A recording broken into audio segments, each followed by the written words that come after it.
Good morning, my fellow yoga travelers. I'm mighty glad to be alive today, and I hope that you are too, as we continue to live, laugh, love, learn, linger, and live the life we love. Let's get right into it. There's a man who leads a life of danger. Everyone he meets, he stays a stranger. Yeah, with every move he makes, another chance he takes. Odds are he won't live to see tomorrow. Secret agent man, secret agent man, giving you a number and taking away your name.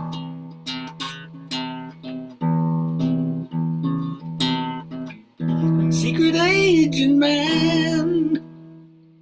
All right. Yeah, if you want the other couple of verses, call me. I'll be glad to sing it for you. I have no problem with that whatsoever. All right. So where are we? All right, we're here, July 9th. For my journaling friends out there, I love what you're doing. Keep them coming. What's your fondest childhood memory?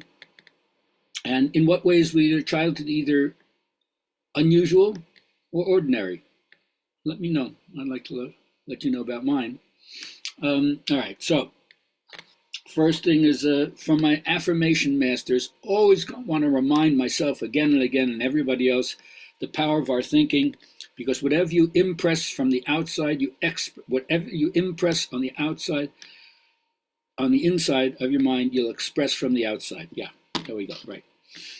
Your subconscious accepts whatever your conclusions or verdicts are, and then gives you what you ask of it. So give thanks for everything, be grateful for everything, and you know healing is going to come in your life if you maintain this.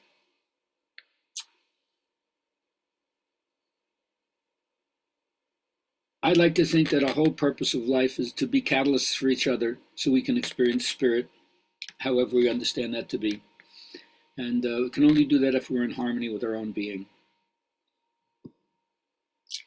It's like we're ready to be a citizen in the world and wish the best for everyone, which is difficult because it's so easy to get polarized and see some of us as them.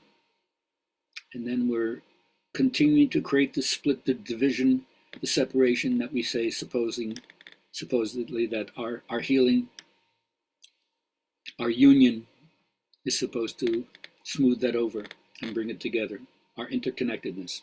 So that's the problem that we face. Now, part of that, of course, for me is very much like what I would call a Holocaust survivor.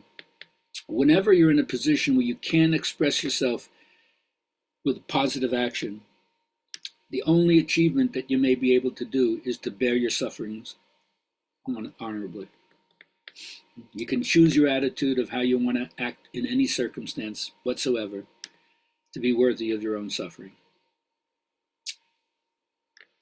Now, for me, yoga is a reminder that so many people in the material world experience life as a void. And how do you get peace of mind?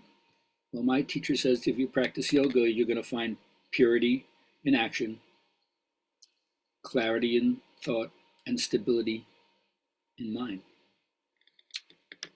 But you got to practice.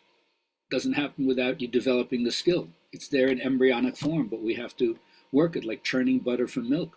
It just sits there. There's no transformation. So with that being said,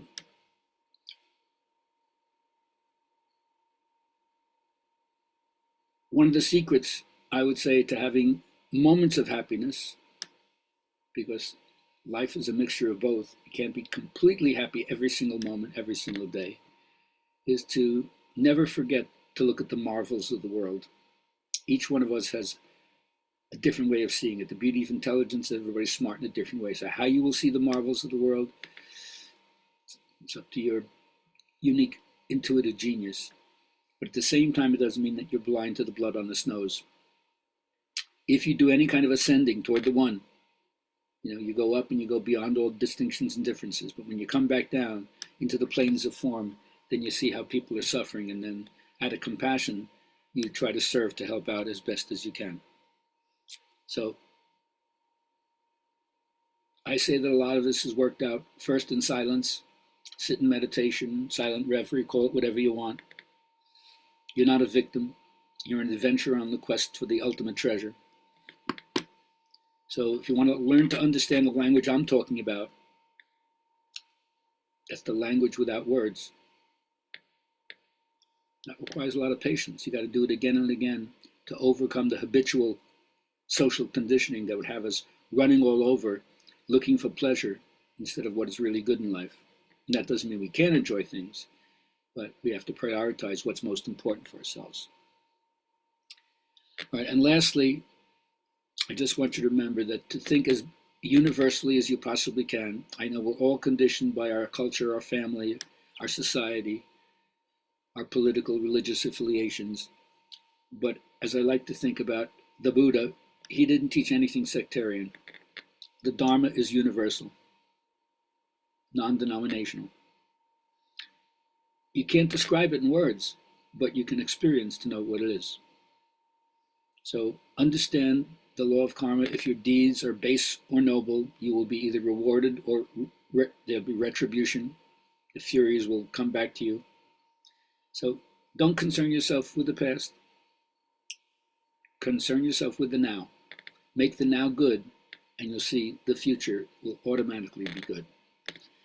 All right, my friends, before I go, the ultimate is understanding no matter what you're facing, just take a small step. No matter what you're facing, take a small step. Thursday will be at TBY Yoga in Libertyville. Go to tbyyoga.com or gabrielhalpern.com. There's only 1 or 2 spaces left. I know it's going to fill up even before we get to the end of today, but do the best you can. I'd love to see you there. If not, get on the waiting list or come to the next 2 ones after the 11th. It's on the 18th and the 25th. See you then. Have a great day.